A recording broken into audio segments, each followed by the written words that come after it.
So this is a developing story coming out of Irvine, California. It looks as if the LA Galaxy is trying to get Orange County SC out of their home. That's what it's looking like. For those of you who don't know, to my European subscribers, LA Galaxy is the MLS club. They are the top club, the first tier, top tier. Orange County SC, Orange County Sporting Club, is second tier. They're part of USL Championship League. They're second tier. So this is news that's been developing all weekend. I'm still searching on Twitter from independent media researchers and just Googling, trying to find more information. But the city of Irvine is having a meeting tomorrow. And part of that meeting was going to be dedicated unto granting LA Galaxy's desires of them becoming the exclusive of let me break this down better. So the current home that Orange County Soccer Club or Sporting Club and also another lower level club, Cal United Soccers, they use Orange County Great Park as their home in Irvine, California. And LA Galaxy, they want that park to be an exclusive home for their developmental club, LA Galaxy 2. Now, as of right now, LA Galaxy 2 is part of USL Championship League. But starting next year, all of the twos, the LA Galaxy 2, the Atlanta United 2, the New York Red Bull 2, every USL Championship club that is operating as a MLS developmental club will be part of MLS Next. Now, I don't know if it's going to be MLS Next or MLS Next Pro. But all of the twos and every other club that's operating as every USL Championship club that's operating as MLS Developmental Club, they will be part of MLS Next starting the next season. So the LA Galaxy and the MLS, they want Orange County Great Park to be the only home for them. They want it to themselves. They don't want any other club. They don't want any other league. No high schools. They don't want any club that's not affiliated with the MLS. They don't want them to use it. And that is going to leave Orange County, the USL club, homeless. And it's going to leave Cal United homeless. And that's what Orange County supporters and community soccer loyalists, this is something that they were just, it caused them to be heated this whole weekend. And as of late Monday night, Kevin Baxter of the LA Times tweeted, "The agenda item that could have pushed Orange County SC and two other lower division teams out of Orange County Great Park to give the LA Galaxy exclusive rights has been pulled from the Irvine City Council meeting for tomorrow." And also, Orange County also tweeted, well, actually, they released a statement. And I'll read it. It says, "Today we were informed by the city of Irvine that they intend to remove the discussion of future championship soccer stadium from their agenda for tomorrow's council meeting. This is a small step forward, but it does not change anything. The threat of LA Galaxy evicting us from our Irvine home remains, and it does not change the fact that OCSC still have complete uncertainty over our future in the stadium.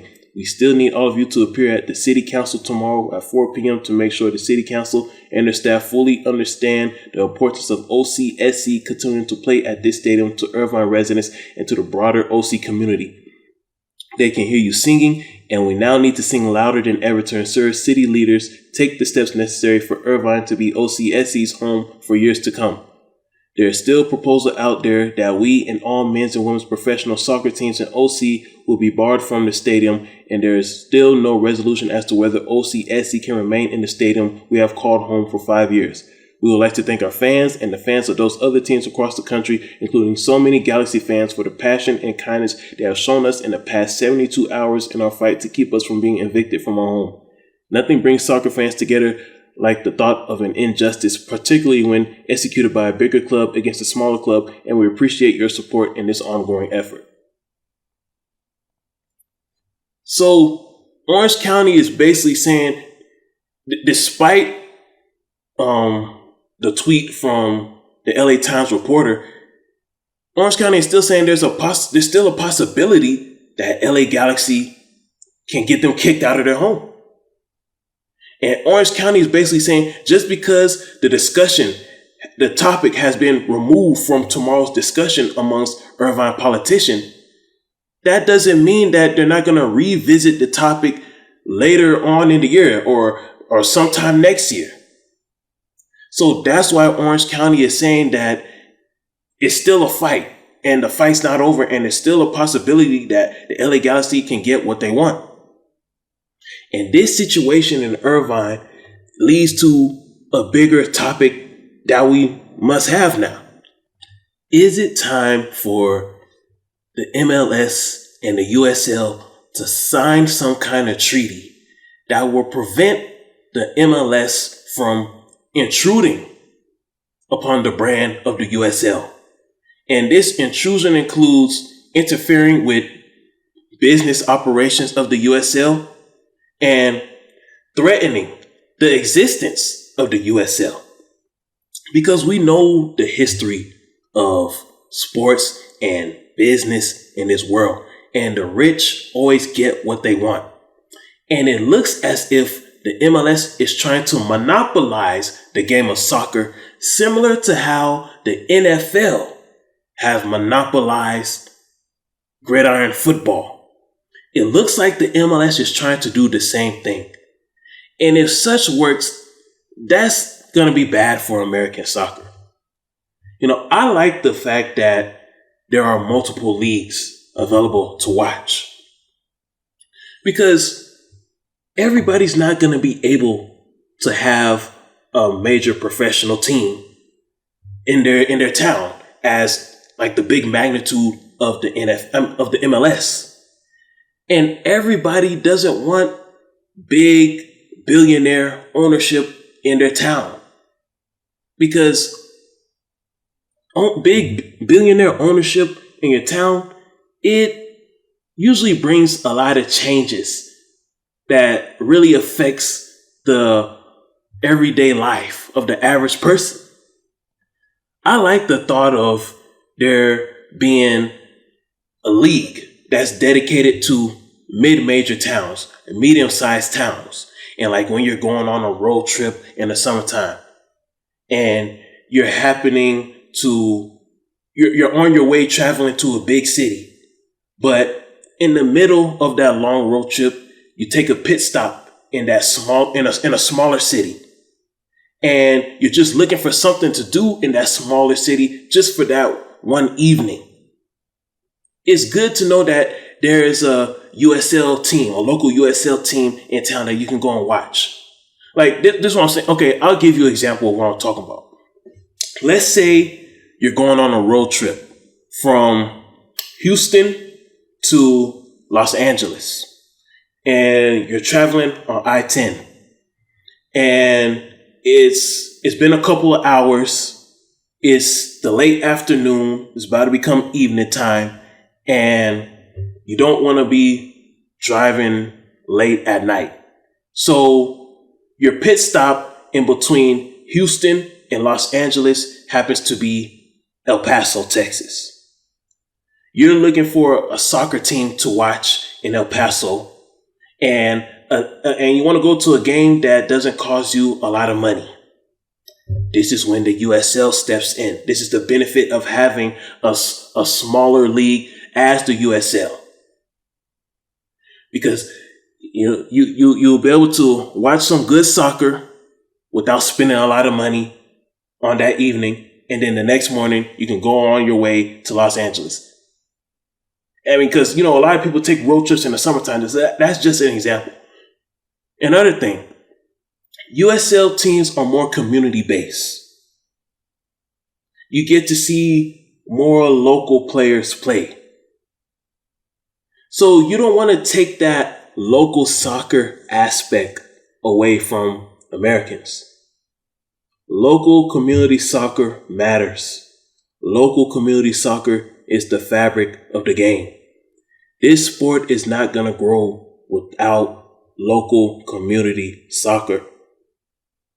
So there needs to be some kind of treaty similar to how college football and the NFL created some kind of treaty like in 1961 in regards to football games being broadcasted, because college football's fear was that if NFL scheduled their games on the same day as theirs, that NFL was going to get more views than them, which was going to hurt the promotion and the growth of their sport. So they had to create some kind of treaty. It was like the Sports Broadcasting Right of 1961. And it forced college, and it basically separated the two leagues from when they can play. It said college football, you're on Saturday. NFL, you're on Sunday. High school football, Fridays. The USL and the MLS should create something similar to that. There needs to be some kind of treaty where a law is created where the MLS will not interfere with USL property, USL name, image, and likeness, USL rights. And that also includes expanding to cities that already has a USL team. Now, this may make some USL cities uncomfortable because I know Sacramento, San Diego, Phoenix, San Antonio, Indianapolis, Tampa, those are USL cities, but those cities desire to be MLS cities. But there needs to be some kind of treaty where the law says if there's a USL team in this city, if there's a USL team using this park, MLS, you cannot force them out, and you cannot do anything that will threaten their existence. That is the only way this is going to stop. USL, you have to get lawyered up.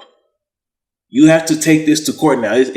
Look, crying and arguing and complaining on social media, that's not going to work.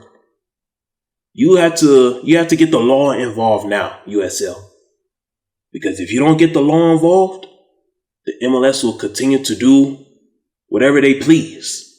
The only thing that will stop the billionaire-led MLS from killing your league and hurting and intruding on your brand USL, you have to get the law involved. You have to get some kind of law created that will prevent the MLS from doing what they're doing.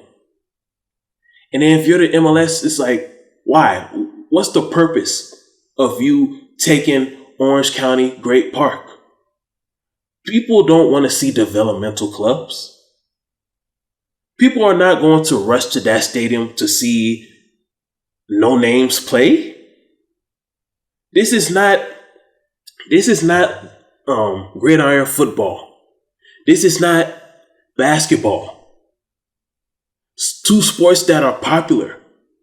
Two sports where people will actually pay money to watch developmental clubs play in those two sports. Soccer is not on that level. So what will you gain out of this, MLS? Why can't your next pro teams play at your MLS stadiums? This is the same situation that's going on in Huntsville, Alabama with Nashville SC. Why is Nashville SC creating a developmental club in that city when they can just create one in Nashville? They already got a stadium. All of their teams can play at that one stadium. It's really looking like, MLS, that you are trying to monopolize the game of soccer, similar to how gridiron football, the NFL, monopolized gridiron football. So USL, at this point, no more crying on social media. No more saying, oh, this not fair, that not fair. What you got to do is lawyer up. Lawyer up and get some kind of treaty created, because you need law. You need legal law on your side that will prevent this from continuing to happen. Because if there's no law that will prevent and slow the MLS down from doing what they're doing, they will not stop.